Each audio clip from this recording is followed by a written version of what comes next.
Predict the product be in the sequence of reaction. तो पहले वाले केस में HC ट्रिपल बॉन्ड CH दे रखा और 30% H2SO4 एंड HgSO4 वाला पार्ट दे रखा है। तो अल्काइन में जब हम लोग H प्लस का रिएक्शन कराते हैं इन द प्रेजेंस ऑफ जब अल्काइन में हम लोग H2O का रिएक्शन कराते हैं in the presence of H plus, तो इस केस में रिएक्शन वाला पार्ट आराम से कंसिडर किया जा सकता है। और उसमें भी एक चीज़ का हम लोग को ध्यान रखना होगा कि जब हम लोग अल्काइन में रिएक्शन कराते हैं तो अल्काइन वाले पार्ट में जो रिएक्टिविटी है वो अल्कीन से कम होता है।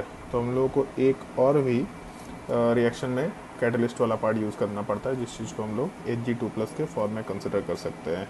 और जब 30% H2SO4 एंड HgSO4 होता है तो इसका एक नाम भी होता है, वो नाम ज़्यादा काम का तो नहीं है। इस चीज़ को हम लोग कुशेरोव्स रिएक्शन भी बोलते हैं, बट ये नाम ध्यान रखना, मतलब उतना काम का नहीं है, बट थोड़ा ध्यान में रहना चाहिए।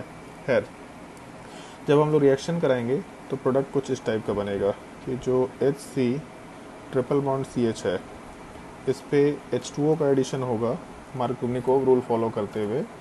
और जब H2O का एडिशन होगा तो किसी एक कार्बन पे H का एडिशन कर देंगे और दूसरे वाले पार्ट पे OH का एडिशन कर देंगे। बट इसके बाद हम लोग का इनॉल वाला पार्ट बन रखा। अगर इनॉल बन रखा है तो हम लोग आराम से इसको टॉटोमराइज करके कीटोन में भी कन्वर्ट कर सकते हैं। तो बेसिकली हम लोग का कीटोन वाले पार्ट का फॉर्मेशन या फिर एसिटल्डिहाइड का फॉर्मेशन होना चाहिए। लेकिन उसके बाद फिर से बोला है कि ए वाले पार्ट को हम लोग जब NaOH के साथ कंबाइन करेंगे तो बी का फॉर्मेशन होगा। तो अगर हम लोग इस कंपाउंड वाले पार्ट का रिएक्शन NaOH के साथ कराएंगे, तो जैसे अगर एल्डिहाइड है और NaOH है तो मेरे हिसाब से एल्डोल कंडेंसेशन वाला पार्ट कंसिडर किया जा सकता है।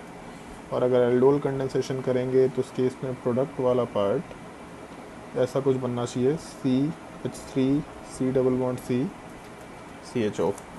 इसका शॉर्टकट भी शायद मालूम होगा, जैसे एक कंपाउंड के डबल बॉन्ड ऑक्सीजन को थोड़ा राइट साइड में लिख दो और दूसरे कंपाउंड को लेके उसके अल्फ़ा कार्बन के हाइड्रोजन्स को बिल्कुल ऑक्सीजन के सामने रखो और दो हाइड्रोजन्स को सामने रखो, ऐसा लिख सकते हैं हम लोग।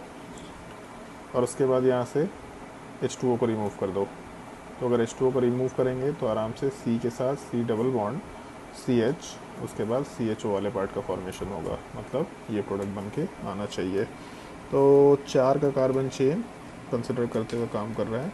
अच्छा, सवाल में हीटिंग नहीं दे रखा है, इसका मतलब सवाल में अभी हम लोगों को इसकी ज़रूरत भी नहीं है, मतलब कंडेंसेशन कराने की ज़रूरत नहीं है। अगर कंडेंसेशन कराने की ज़रूरत नहीं है तो एल्डोल का फॉर्मेशन होगा। इसका मतलब ऑप्शन डी वाला पार्ट कंसिडर करते हुए काम कर सकते हैं। पहले एल्डोल बनेगा और एल्डोल वाले पार्ट के बाद कंडेंसेशन होगा। तो मान के चल रहे हैं कि एल्डोल कंडेंसेशन का मैकेनिज्म आपको मालूम है, एल्डोल का फॉर्मेशन कैसे हो सकता है, ये चीज़ मालूम होगा।